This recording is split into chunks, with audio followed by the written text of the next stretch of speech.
Assalamualaikum warahmatullahi wabarakatuh. Tidak ada kata terlambat untuk bertobat. Mungkin di dalam benak kita yang bergelimang dosa, bergelimang maksiat, dan sudah lelah dengan semua itu, ingin bertobat. Banyak orang yang mengatakan bahwa sudahlah, percuma, engkau tobat pun tidak akan diampuni. Dosamu terlalu banyak, jika dikumpulkan dalam lautan, maka lautan itu pun akan hitam, karena banyaknya dosamu. Dosamu itu sudah bergunung-gunung. Percuma engkau tobat tidak akan diampuni Allah. Sahabat, hal itu tidaklah benar. Bahwa Allah itu mengampuni dosa-dosa hambanya, walaupun sebanyak buih di lautan, walaupun sebesar gunung, Allah tetap akan mengampuni hambanya bagi siapa hambanya yang mau bertobat kepada Allah. Jangan pernah merasa berputus asa bahwa terlalu banyak dosa yang kita perbuat, terlalu banyak maksiat yang kita lakukan, lalu kita berputus asa dengan rahmat Allah, bahwa kita berprasangka buruk bahwa Allah sudah tidak akan mau mengampuni kita. Jangan, sahabat. Allah itu Maha Pengampun. Allah itu selalu menerima taubat seorang hamba yang ingin bertobat kepadanya.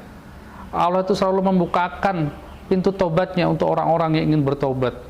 Bahkan ketika itu Jibril pernah mendatangi Rasulullah Muhammad SAW dan mengatakan, "Wahai Muhammad, jika umat-umatmu ingin bertobat kepada Allah 1 bulan sebelum ia meninggal dunia, maka Allah akan mengampuni taubatnya." Lalu Nabi Muhammad mengatakan, "Jibril, umat-umatku tidak akan sanggup seperti itu." Maka Jibril mengatakan lagi, "Wahai Muhammad, kata Allah, 1 minggu sebelum meninggal, umat-umatmu ini bertobat kepada Allah, maka Allah akan mengampuni." Lalu Nabi Muhammad mengatakan, "Tidak akan sanggup, Jibril. Umat-umatku ini orang-orang yang banyak dosanya, sering melakukan maksiat." Lalu malaikat Jibril mengatakan, 1 hari sebelum umatmu ini meninggal Muhammad, maka kalau ia bertobat, Allah akan mengampuni taubatnya." Nabi Muhammad pun mengatakan, "Tidak akan sanggup, wahai Jibril." Lalu malaikat Jibril menyampaikan pesan lagi dari Allah, "Wahai Muhammad, ketika umatmu akan meninggal dunia dan ia bergelimang banyak dosa sebanyak buih di lautan dan sebesar gunung Uhud, tapi sebelum nyawanya sampai di kerongkongan, dia mengatakan taubat kepada Allah dengan sungguh-sungguhnya taubat nasuha, dan dia menyesali atas segala perbuatannya di dunia selama ia hidup, maka Allah akan mengampuni taubatnya." Masya Allah. Inilah, sahabat, Allah itu sangat sayang kepada manusia, kepada hamba-hambanya, terutama umat Nabi Muhammad SAW.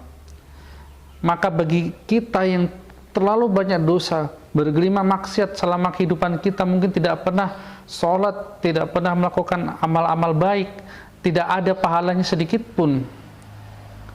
Tapi begitu nyawa kita sampai di kerongkongan, lalu kita menyesal atas semua perbuatan kita, benar-benar menyesal dan tobat kepada Allah, mohon ampun kepada Allah, korok sebelum nyawa kita lepas dari kerongkongan kita, dari tenggorokan kita, maka Allah akan mengampuni taubat kita. Nah, yang jadi pertanyaannya sekarang adalah, banyak orang-orang yang menunda taubat. Ini kan saya masih muda. Saya kan masih sehat. Saya kan masih diberikan kekuatan. Nanti ajalah kalau sudah tua. Nanti ajalah kalau sudah sakit. Tidak bisa, sahabat. Tobat itu harus dilakukan secepatnya. Karena ajal juga tidak menunggu kita taubat. Ajal juga tidak menunggu kita tua. Jangan sampai sebelum kita meninggal dunia, kita tidak sempat bertobat kepada Allah, maka penyesalan tiada gunanya. Maka dosa-dosa kita tidak akan terampuni, sahabat. Bahkan ada suatu kisah seorang pemuda yang sudah membunuh 99 orang, sudah melakukan maksiat, mabuk, berzina, mencuri, dan semua kejahatan yang pernah ia lakukan. Lalu dia jenuh dengan kejahatannya tersebut, dia jenuh dengan dosa-dosanya. Lalu ia mendatangi seorang kiai atau seorang syekh. Lalu dia mengatakan kehidupannya, bahwa dia sudah bergelimang dosa, sudah pernah membunuh 99 orang. "Apakah tobat saya diterima, Syekh?" Lalu Syekh tersebut mengatakan, "Percuma, kamu sudah terlalu banyak dosa. tobatmu tidak akan diterima oleh Allah Subhanahu wa taala. Lalu pemuda ini mengatakan, "Ya udah, kalau begitu saya bunuh sekalian kamu. Percuma juga saya tobat," katanya seperti itu. Lalu dibunuhlah Syekh tersebut hingga ia genap membunuh 100 orang. Lalu ia datang ke seorang ulama lagi. Ulama ini mengatakan bahwa, "Ya sudah, kalau begitu kau akan diterima tobatmu, tapi dengan cara kamu harus pindah dari lingkungan hidupmu.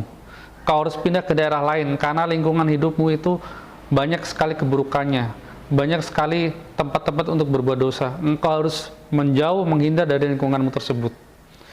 Kau harus menemui seorang ulama di daerah yang lainnya." Maka berjalanlah pemuda ini ke seorang kiai tersebut, seorang ulama tersebut di daerah lain. Dengan sungguh-sungguh ia ingin bertobat kepada Allah, ia menyesali segala perbuatan dosa-dosanya. Tapi takdir berkata lain. Sebelum sampai separuh perjalanan ia menuju ke daerah yang ada ulama yang soleh tadi untuk dia berguru di tempat itu, ajal keburu menjemput nyawanya. Lalu ia meninggal di perjalanan. Lalu malaikat turun, 2 malaikat turun mengatakan, "Bagaimana ini?" Berarti dia ahli neraka karena dia belum pernah melakukan amal baik sedikit pun. Yang malaikat satunya mengatakan, "Tapi ini sudah bertobat kepada Allah. Dia sudah punya keinginan untuk kembali kepada Allah." Malaikat ini bingung. Lalu dengan rahmat Allah, jarak ulama tersebut, tempat ia ingin tuju tadi itu didekatkan oleh Allah. Maka malaikat itu mengukur jarak tersebut. Ternyata jarak ia menuju ke tempat ulama tadi itu lebih banyak daripada jarak dari daerahnya ke perjalanan tersebut.